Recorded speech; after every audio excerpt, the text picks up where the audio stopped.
আসসালামু আলাইকুম। দেশ ও দেশের বাইরে থেকে প্রিয় বন্ধু, প্রিয় শিক্ষার্থী, প্রিয় শিক্ষক যারা আমার বইগুলো পড়েন বা আমার ভিডিওগুলো দেখেন, তাদের প্রত্যেককে জানাই আন্তরিক শুভেচ্ছা এবং অভিনন্দন। তো বন্ধুরা, আজকে আমি আমার 3টি বিশেষ বই নিয়ে কথা বলবো, যেগুলো আমাদের বাংলাদেশে এবং বিদেশে প্রত্যেকটি দেশেই কিন্তু বইগুলো খুবই গুরুত্বপূর্ণ। চলুন আর দেরি না করে আমরা আলোচনা শুরু করি।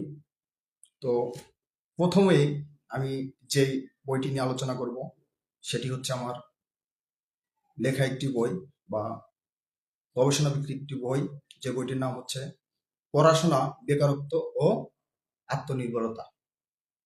তো বইটিকে আমি যেভাবে সাজিয়েছি বা লেখার চেষ্টা করেছি, তার কিছু ধারণা বা 3টি বইয়েরই বিজ্ঞান ভিত্তিক বা মানসিক রোগতান্ত্রিক ভিত্তিক বা সমাজে বা পরিবারে বা আমাদের নিজেদের কিভাবে এটা আমরা ধ্বংস করছি সেই বিষয়গুলো নিয়ে আমরা আজকে আলোচনা করব।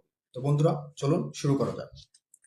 তো পড়াশোনা, বেকারত্ব বা আত্মনির্ভরতা, এই বইটি মূলত আমাদের বাংলাদেশের পরিপ্রেক্ষিতে আমরা যারা শিক্ষার্থী রয়েছি, উচ্চ পড়াশোনা করে বা পিএইচডি করে, অনেকেই অনার্স কমপ্লিট করে বা অনেকেই বিএসসি কমপ্লিট করে, তারা কিন্তু তাদের ন্যায্য দাবিদার মতো কিন্তু চাকরিটা তারা পাচ্ছে না বা হতাশায় ভুগছে বা পারিবারিক অভাব অনটন, এগুলোর উপর নিয়েই এই বইটিকে আমি লেখার চেষ্টা করেছি।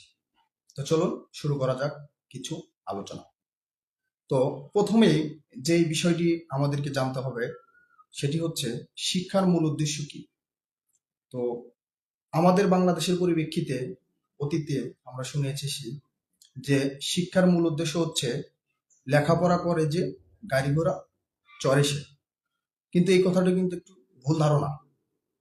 কেননা লেখাপড়ার মূল উদ্দেশ্যই কিন্তু গাড়ি ঘোড়াতে চড়া নয়।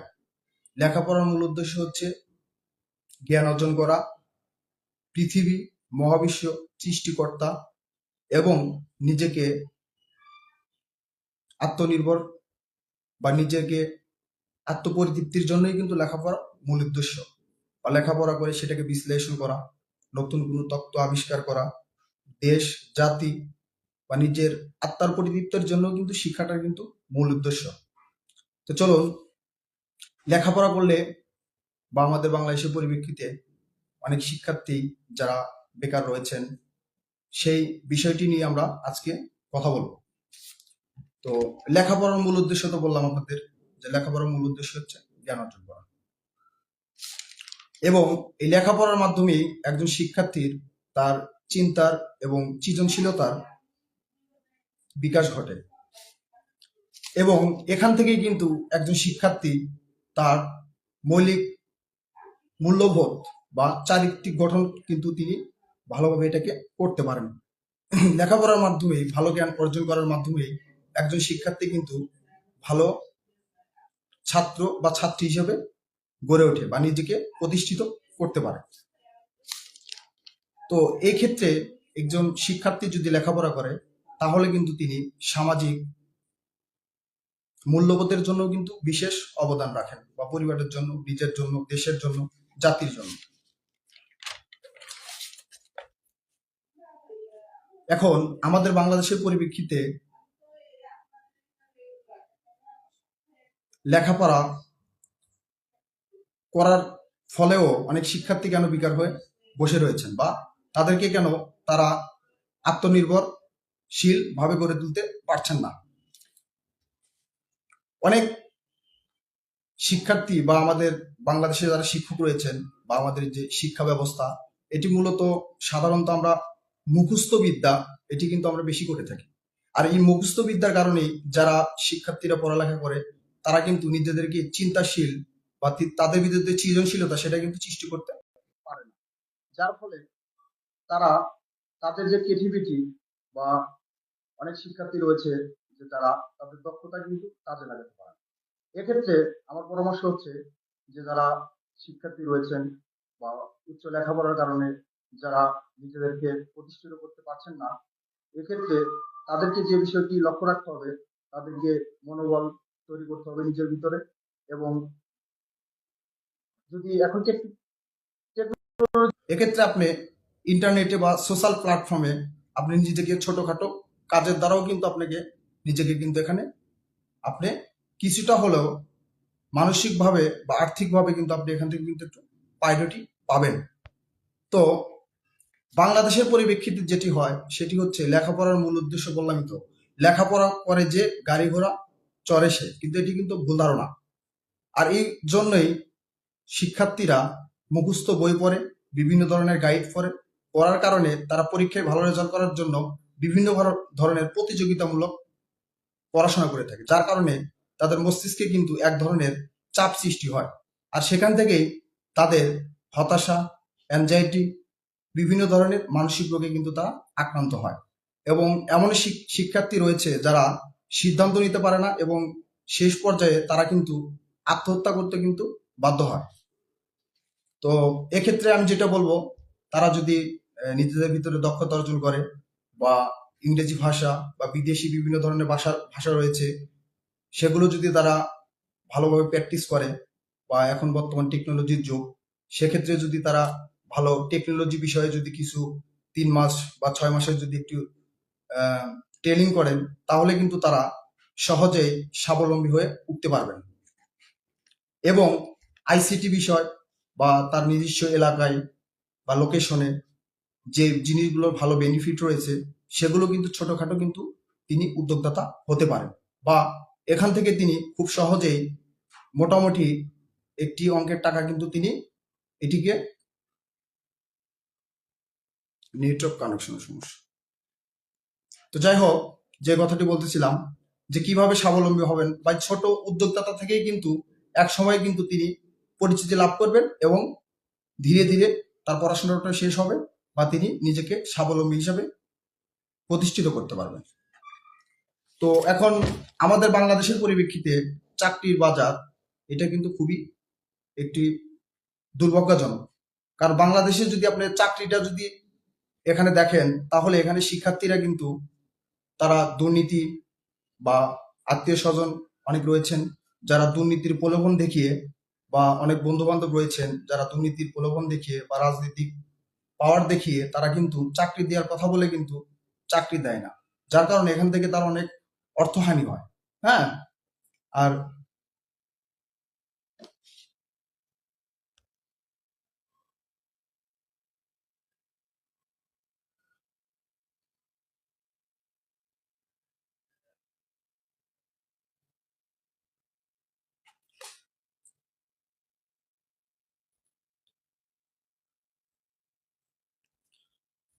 আর যার কারণে কিন্তু তার ভিতরে কিন্তু এক ধরনের মানসিক রোগ কিন্তু সৃষ্টি হতে শুরু করে।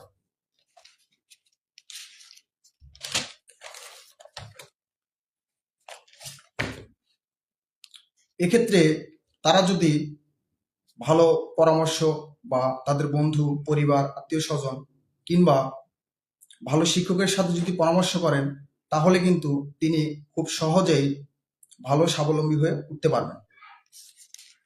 বা চাকরি খোঁজার ক্ষেত্রে সঠিক যে চাকরিটি রয়েছে সেটি যদি তিনি নির্ধারণ করেন, তাহলে কিন্তু প্রতারণা থেকে কিন্তু তিনি বেঁচে যাবেন।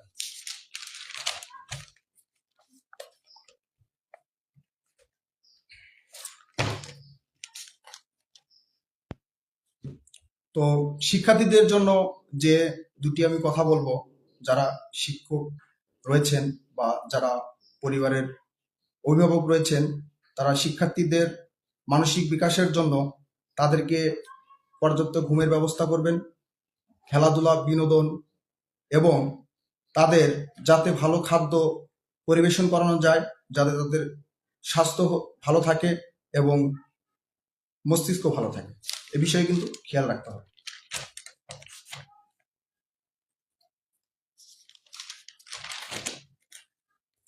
তো যাই হোক, আপনাদের বইটি সম্পর্কে একটু ধারণা দিলাম।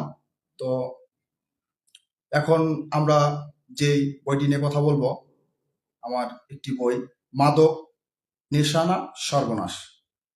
তো এই বইটি নিয়ে এখন আমি আলোচনা করব যে ড্রাগ, প্রত্যেকটি ড্রাগই কিন্তু ওষুধ, কিন্তু প্রত্যেকটি ওষুধ কিন্তু ড্রাগ নয়। হ্যাঁ, এই কথাটা কিন্তু আপনাকে বুঝতে হবে।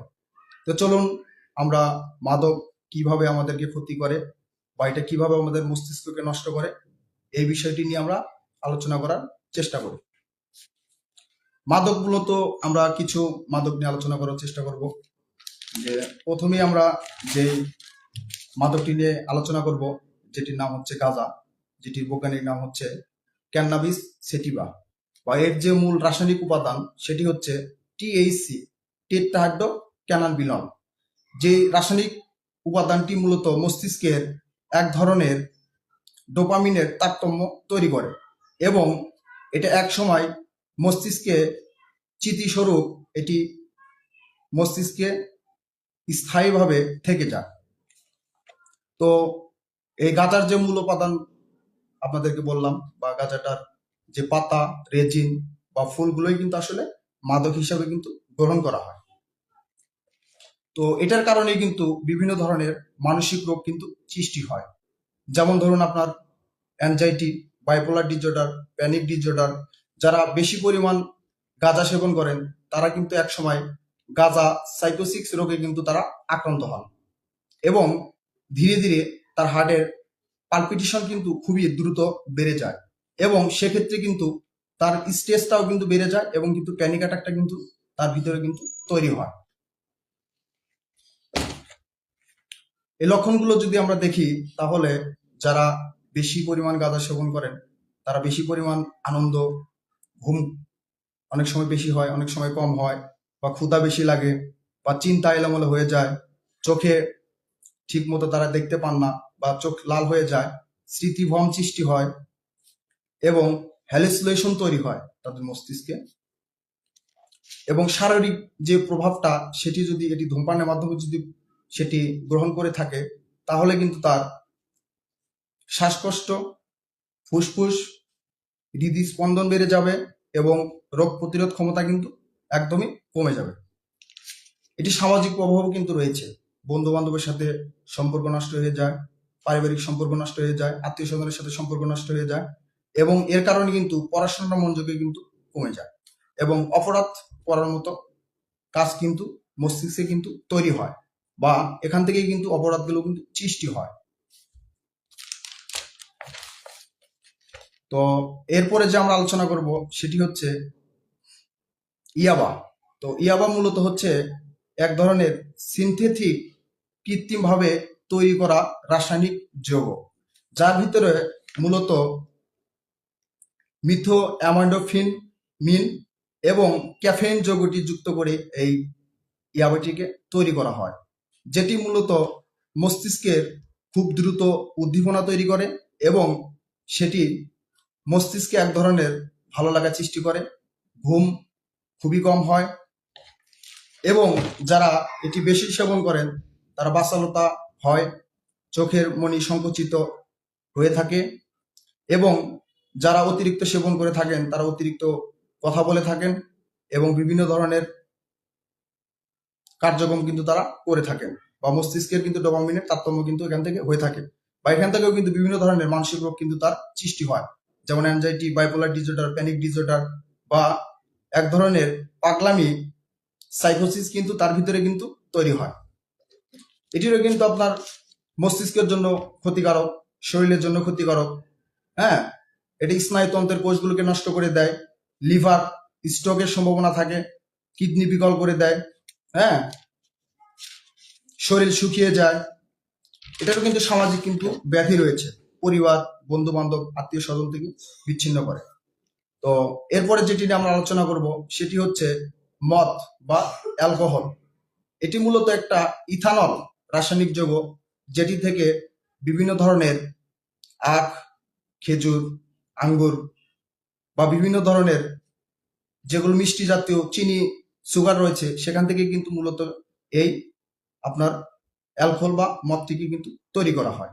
এটি কিন্তু সাধারণত যারা সেবন করেন তাৎক্ষণিকভাবে তাদের মস্তিষ্কে এক ধরনের বিশেষ উদ্দীপনা সৃষ্টি হয়, যার কারণে তিনি অনুভূতি করেন যে তার খুবই ভালো লাগছে বা স্বস্তি ফিল করছেন। তো এও কিন্তু বেশি কথা বলে, যারা বেশি মদ গ্রহণ করেন তারা বেশি বাচালতা কথা বেশি বলেন এবং তাদের মনোযোগ কমে যায়। হ্যাঁ, অনেক সময় চোখের মনি সংকুচিত হয়, মাথা ব্যথা হতে পারে। অনেক সময় দেখা যায় তারা অচেতন হয়ে কিন্তু পড়েও যান।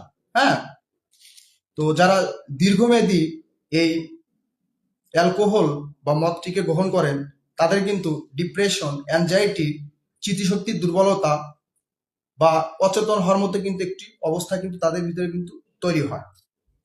তো এটি কিন্তু শরীরেরও কিন্তু ক্ষতি করে থাকে। এটি লিভার সিরোসিস হয়ে থাকে বা লিভার নষ্ট হয়ে যায়, পাকস্থলীতে আলসার হয় বা হজমের সমস্যা হয়, কোষ্ঠকাঠিন্য হয় এবং এটি ব্লাড প্রেশার বাড়িয়ে দেয়। অনেক সময় এটি ব্লাড প্রেশার বাড়িয়ে দেয় বা নার্ভাস সিস্টেমটাকে কিন্তু নষ্ট করে দেয়। তো এরপরে আমরা যেটি নিয়ে আলোচনা করব সেটি হচ্ছে ক্যাফিন। তো ক্যাফিন মূলত হচ্ছে কোকো গাছ থেকে প্রস্তুত করা হয়, যেটি সাধারণত পাউডার হিসেবে পাওয়া যায়, স্নো হিসেবে পাওয়া যায় বা গুঁড়া হিসেবে পাওয়া যায়, ক্রাশ হিসেবে পাওয়া যায়, যেগুলোকে মূলত অনেকেই নাক দিয়ে গ্রহণ করেন বা কেউ ইঞ্জেকশন দিয়ে গ্রহণ করেন বা কেউ এটিকে দাঁতের তালুতেও কিন্তু এটাকে গ্রহণ করেন। এটি কিন্তু প্রত্যেকটি মাদকই কিন্তু এরকমই ক্ষতিকারক বা মস্তিষ্কে তাৎক্ষণিকভাবে খাওয়ার সঙ্গে সঙ্গে এটি কিন্তু আপনার এক ধরনের উদ্দীপনা সৃষ্টি করবে, যেটা ডোপামিন কিন্তু এক ধরনের কেমিক্যাল রস কিন্তু নিঃসরিত করে থাকবে। আর যার কারণে খুব সহজেই মাদকাসক্ত ব্যক্তি কিন্তু এক ধরনের ভালো লাগা বা উত্তেজনা তিনি কিন্তু ফিল করবেন। হ্যাঁ, এখানেও কিন্তু আপনার বিভিন্ন ধরনের মানসিক রোগ কিন্তু সৃষ্টি হয়, যেমন অ্যাংজাইটি বা বাইপোলার ডিসঅর্ডার, প্যানিক ডিসঅর্ডার বা সিজোফোনিয়া। এক্ষেত্রে প্রত্যেকটা মানসিক রোগী কিন্তু যারা মাদক গ্রহণ করেন তারা কিন্তু এক ধরনের এমন একটা অ্যাংজাইটি ফিল করেন যে তারা ভিতরে অনুভব করেন যে কোনো ব্যক্তি হয়তো তাকে সন্দেহ করছে বা কেউ হয়তো তাকে মারবে। এই ধরনের কিন্তু বিভিন্ন ধরনের কিন্তু বিষয় কিন্তু তার মস্তিষ্কে কিন্তু ঘুরপাক খায়, আর এখান থেকে কিন্তু সে ধীরে ধীরে কিন্তু মানসিক রোগে আক্রান্ত হয় এবং শেষ পর্যন্ত সে খুব গুরুতর মানসিক রোগে আক্রান্ত হয়ে জীবনযাপন করে এবং নেশা থেকে কিন্তু খুব সহজে কিন্তু সে নিজেকে কিন্তু পরিত্রাণ করতে পারে না বা এখান থেকে কিন্তু বের হতে পারে না। তো এক্ষেত্রে শারীরিক ক্ষতিও যেগুলো রয়েছে, এক্ষেত্রে আপনার হৃদরোগ হতে পারে বা হার্টের সমস্যা হতে পারে এবং হার্ট অ্যাটাক হতে পারে বা আপনার যারা ইনজেকশনের মাধ্যমে গ্রহণ করে থাকেন তাদের HIV হতে পারে। হ্যাঁ, এটারও কিন্তু সামাজিক ব্যাধি কিন্তু রয়েছে। যারা এই মাদকটি গ্রহণ করেন তাদের কিন্তু প্রচুর অর্থের প্রয়োজন হয় বা যারা মাদক গ্রহণ করে এই অর্থ যোগানোর জন্য কিন্তু তারা বিভিন্ন ধরনের অপরাধমূলক কাজ কিন্তু তারা করে থাকেন। কখনো তারা চুরি, ছিনতাই, রাহাজানি কিন্তু তারা করে থাকেন, যা আমাদের সমাজের জন্য ঘৃণিত। সমাজ এটাকে পছন্দ করে না বা জাতির জন্য ঘৃণিত। তো এরপর আমরা যেই মাদকটি নিয়ে কথা বলবো যেটির নাম হচ্ছে ফেন্সিডিল।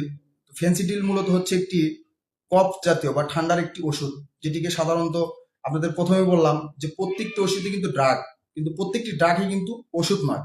হ্যাঁ, তো এই মাদকটি মূলত যারা গ্রহণ করেন তারা অনেকে এটিকে সরাসরি বোতল থেকে গ্রহণ করেন বা অনেকে এটিকে পানি দ্বারা গ্রহণ করেন। এটি যদি পরিমাণগত বা প্রত্যেকটি ড্রাগে যদি আপনি পরিমাণ মতো গ্রহণ করেন, যেমন ধরুন গাঁজার কথা যে আপনাদের প্রথমে বললাম, এটি মূলত বৈজ্ঞানিকভাবে যদি এটাকে বিশ্লেষণ করা যায় তাহলে এটি যাদের মৃগী রোগ রয়েছে, ক্যান্সার রয়েছে বা ব্যথানাশকের জন্য কিন্তু এই গাঁজার বীজ বা গাঁজার রস থেকে কিন্তু বা THC থেকে কিন্তু বা টেট্রাহাইড্রোক্যানাবিনল থেকে কিন্তু এই রোগগুলোকে কিন্তু সারানো যায় বা এখান থেকে কিন্তু ধীরে ধীরে বিভিন্ন ধরনের ড্রাগ যা অল্প পরিমাণে ব্যবহার করলে মস্তিষ্ক এবং শরীরের জন্য ওষুধ হিসেবে কাজ করবে, কিন্তু এটি বেশি পরিমাণ বা নেশা হিসেবে গ্রহণ করলে তখন কিন্তু একটু মস্তিষ্কের ক্ষতি করবে এবং শরীরেরও ক্ষতি করবে। তো যাই হোক, আমরা কথা বলতেছিলাম ফেন্সিডিল নিয়ে, যেটি মূলত বাংলাদেশ এবং ভারতে মানুষ প্রচুর গ্রহণ করে থাকে এবং যেটি খুবই ভয়াবহ একটি মাদক। তো এটির তাৎক্ষণিক প্রভাব প্রচন্ড ঘুম হবে এবং মাথা ব্যথা হতে পারে, অনেক সময় মাথা ঝিমঝিম করবে এবং অনেক সময় তারা হাই ফিল করবে। মস্তিষ্কে ডোপামিন থেকে বিভিন্ন ধরনের কেমিক্যাল রস সেখানে উদ্দীপনা সৃষ্টি করবে বা নিঃসরণ করবে। অনেক সময় দেখা যায় ব্যক্তি কিন্তু বেশি পরিমাণ সেবন করার কারণে বা প্রাণ করার কারণে এটি কিন্তু আপনার অচেতন অবস্থা কিন্তু তার ভিতরে কিন্তু সৃষ্টি করবে। এটি আপনার মানসিক রোগ সৃষ্টি করে, depression, bipolar disorder, panic disorder বা বিভিন্ন ধরনের অ্যাংজাইটি সিনড্রোম কিন্তু তার ভিতরে কিন্তু সৃষ্টি হয়।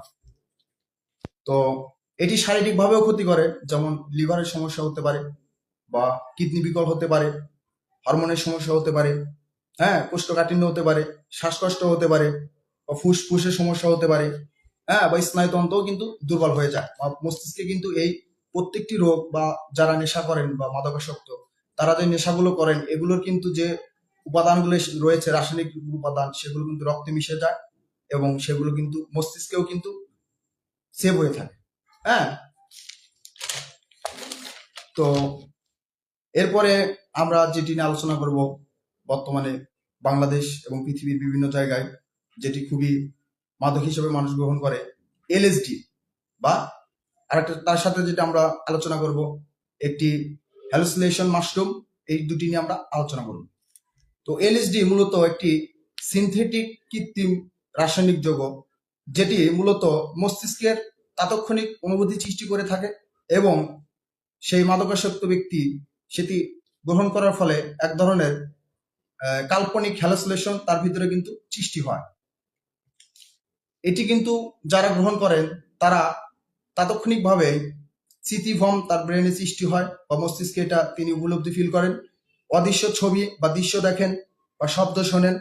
এ ধরনের কিন্তু এলএসডি যারা গ্রহণ করে থাকেন তাদের কিন্তু এই মানসিক রোগগুলো কিন্তু তাৎক্ষণিকভাবে কিন্তু ব্রেনে সৃষ্টি হয়।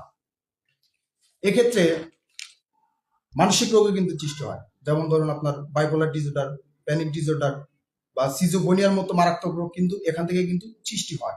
হ্যাঁ, বা এর আগে যে আপনাদেরকে মানসিক রোগ সম্পর্কে আমার একটা লাইভে আলোচনা করেছি, সেখানে আপনার সিজোফ্রেনিয়ার রোগ সম্পর্কে কিন্তু একটু ধারণা পেয়েছে। তো এই এলএসডি থেকেই মূলত বিরল সিজোফ্রেনিয়া কিন্তু সৃষ্টি হয়। এটি গ্রহণ করার সাথে সাথেই আপনার হ্যালুসিনেশন বা স্মৃতিভ্রম বা মস্তিষ্ক ট্রমা জাতীয় সমস্যার সৃষ্টি হয় এবং তার ভিতরে এক ধরনের অনুভূতি ফিল হয় যে বিভিন্ন ধরনের কাল্পনিক শব্দ সে শুনছে বা দেখতে পাচ্ছে। এ ধরনের কিন্তু অনুভূতি কিন্তু হ্যালুসিনেশন কিন্তু তার ভিতরে কিন্তু সৃষ্টি হয় এবং এটি কিন্তু দীর্ঘস্থায়ী থাকে। হ্যাঁ, এটি কিন্তু যারা গ্রহণ করেন তাদের কিন্তু দুর্ঘটনা হওয়ার সম্ভাবনা কিন্তু খুবই বেশি। তো এরপরে আমরা শেষে যেটি নিয়ে আলোচনা করব, বাংলাদেশ এবং বিশ্বের প্রতিটি দেশেই যেটি বেশি পরিমাণ গ্রহণ করা হয়ে থাকে, যার নাম হচ্ছে আপনার অ্যানেস্থেশিয়া, যেটি মূলত ডাক্তাররা ব্যবহার করে থাকেন রুগীদেরকে অচেতন করার জন্য। হ্যাঁ, সার্জারি থিয়েটারে যে রুগীদেরকে অপারেশন করা হয় সেই রুগীদেরকে একটি নির্দিষ্ট জায়গায় বা সম্পূর্ণ শরীরকে অবশ করানোর জন্য যে অ্যানেস্থেশিয়া দেওয়া হয় বা যেই মেডিসিনটি দেওয়া হয় তার নাম হচ্ছে অ্যানেস্থেশিয়া। কিন্তু এটিও কিন্তু একটা ড্রাগ, যারা বেশি পরিমাণে এটাকে গ্রহণ করেন এটি কিন্তু একটা মাদক।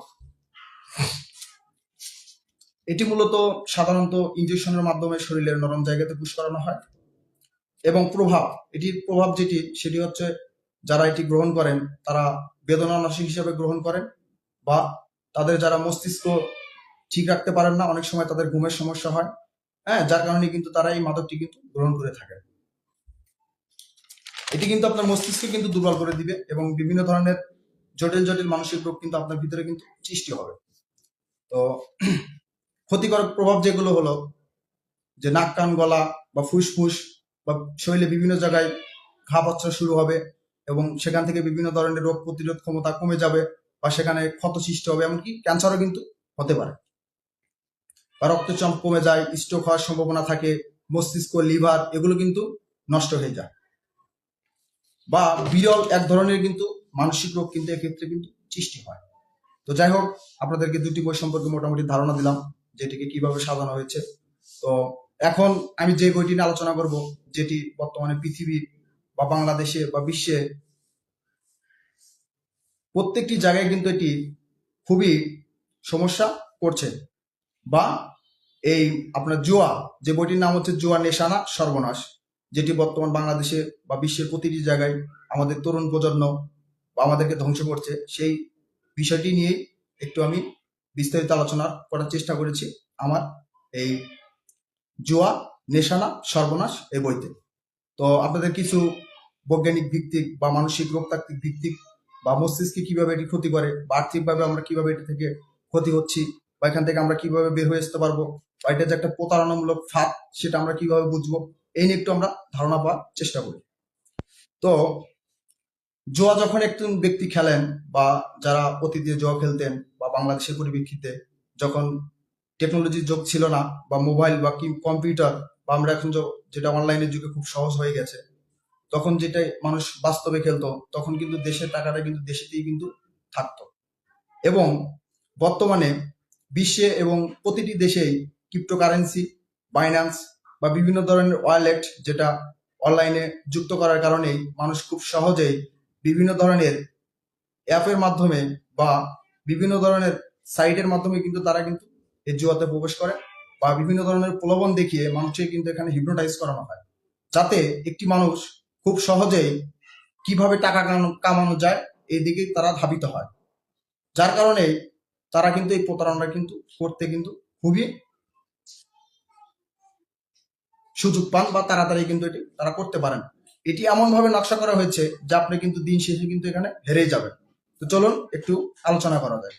যখন একটি ব্যক্তি প্রলোভন দেখলেন যে তাকে অনেক টাকা দেওয়া হবে বা নতুন একটি অ্যাকাউন্ট খুললে তাকে কিছু টাকা দেওয়া হবে, তখন কিন্তু তিনি ফ্রি অ্যাকাউন্টটি খোলেন বা ফ্রি অ্যাকাউন্টে খোলার পর দেখা যায় তাকে কিছু টাকা দেন, তারপর সেখান থেকে তাকে আবার একটু নেন দেন, এরকম করতে করতেই টাকা বার্জ হতে থাকে কম বেশি, বা হারছেন বা জিতছেন, এভাবে কিন্তু ধীরে ধীরে কিন্তু সে তার মস্তিষ্কের ডোপামিন কিন্তু সেটাকে কিন্তু আপ ডাউন করছে। যখন সে লাভ হচ্ছে, লাভবান হচ্ছে, তখন কিন্তু তার মস্তিষ্কে ভালো লাগায় কিন্তু হয়। আবার যখন সে হারছে তখন কিন্তু তার মস্তিষ্কে কিন্তু একটা দীর্ঘস্থায়ী কনিক ডিসঅর্ডার কিন্তু তৈরি হয়, আর যেখান থেকে মূলত বিভিন্ন ধরনের মানসিক রোগ কিন্তু সৃষ্টি হয়। যারা জুয়ার সাইট গুলো পরিচালনা করে তারা কিন্তু মানুষের মস্তিষ্কটাকে কিন্তু হিপনোটাইজ করে, যে আসলে মানুষের মস্তিষ্কটাকে কিভাবে হিপনোটাইজ করা যায় বা তাদের মস্তিষ্কে কিভাবে তারা চলে বা তাদের ডোপামিনটা কিভাবে নিয়ন্ত্রিত হয়। অনেকেই কিন্তু জানেন না যে অনলাইনে প্রত্যেকটা অ্যাক্টিভিটিসই কিন্তু মস্তিষ্কের সাথে কিন্তু জড়িত। কারণ ভার্চুয়াল জগৎ বলতেই কিন্তু বা এআই বা প্রত্যেকটা জিনিস যে তৈরি করা হয়েছে এগুলো কিন্তু মস্তিষ্ক থেকেই কল্পনা করে। এখন এই মস্তিষ্ক যদি আপনি সেটাকে বুঝতে না পারেন তাহলে কিন্তু আপনাকে কিন্তু ক্ষতির দিকে কিন্তু নিয়ে যাবে। ঠিক এরকম ভাবেই ভার্চুয়াল বা অনলাইন জুয়াটা মূলত আপনাকে হিপনোটাইজ করে, যে ওরা আসলে কিভাবে আপনাকে একটা ফাঁদে নিয়ে যাবে এবং সেখানে ফাঁদের ভিতরে আপনার পা দেওয়ার সাথে সাথে কিন্তু আপনার পরিবার, আপনি নিজে, আপনার সমাজ এবং দেশকেও কিন্তু আপনি দেউলা করে দিতে কিন্তু দ্বিধাবোধ করবেন না। তো যাই হোক, এটি যখন আপনার শুরু হয় খেলা কৌতূহল বশত বা যেভাবে হোক তার ভিতরে বা বন্ধু বান্ধবের দ্বারাই হোক, তখন কিন্তু ধীরে ধীরে এই খেলাটা কিন্তু সে তার মস্তিষ্কে কিন্তু ছেয়ে বয়ে যায় বা ডোপামিনের তারতম্য হয়। যারা যে ব্যক্তিগুলো ধরুন খুব সহজেই সে একটি দান বা একটি জেতা তিনি অনুভব করলেন, তখন কিন্তু তার মস্তিষ্কে ডোপামিন থেকে একটি ভালো অনুভূতি সৃষ্টি হবে। আবার তাৎক্ষণিক যখন সে হারবেন তখন কিন্তু তার মস্তিষ্ক থেকে এক ধরনের বিকৃত ধরনের কিন্তু ডোপামিন সৃষ্টি হবে, যেটা তার খুবই ক্ষতিকারক হিসাবে কিন্তু মস্তিষ্কে এক ধরনের ট্রমা সৃষ্টি করবে, যার কারণে সে কিন্তু মানসিক রোগে আক্রান্ত হবে এবং এখান থেকে কিন্তু সে বের হতে পারবে না। যখন একটি মানুষ জুয়াতে লিপ্ত হবে অনলাইন ভিত্তিক, তখন দেশ থেকেও যেমন টাকাটা বাইরের দেশে চলে যাচ্ছে, বিভিন্ন ধরনের প্রতারণামূলক একটি ব্যবসা, এবং আপনি কিন্তু দিন শেষে কিন্তু এখান থেকে হেরিয়ে যাবেন বা এখান থেকে কিন্তু বের হতে পারবেন, কারণ আপনার ফিলোসফি এবং সাইকোলজি এবং ব্রেনটাকে কিন্তু এখানে ওরা হিপনোটাইজ করবে। এটি মস্তিষ্কের ডোপামিনের সিস্টেমটাকে নষ্ট করে বা আপনার আত্মকেন্দ্রিক নিয়ন্ত্রণকে নষ্ট করে, আপনার আত্মবিশ্বাসটাকে নষ্ট করে, অপরাধের দিকে ধাবিত করে, পরিবার, দেশ, সমাজ, রাষ্ট্রকে কিন্তু এখান থেকে আপনার হতাশা বা আপনার প্রিয়জন কিন্তু এখান থেকে আপনার বিচ্ছেদের যে একটা ঘটনা, এটাও কিন্তু এই অনলাইন ভিত্তিক বা জুয়ার কারণে কিন্তু হয়ে থাকে বা মাদকাসক্তর কারণে কিন্তু হয়ে থাকে। এখান থেকেই ডোপামিন হাই কম বেশি ডোপামিনের হয় বা চিন্তা করার ক্ষমতা কমে যায়, হ্যাঁ, বা অ্যাংজাইটি ডিসঅর্ডার এখান থেকে তৈরি হয় বা আত্মনিয়ন্ত্রণ হারানো বা আত্মবিশ্বাস হারিয়ে যায়।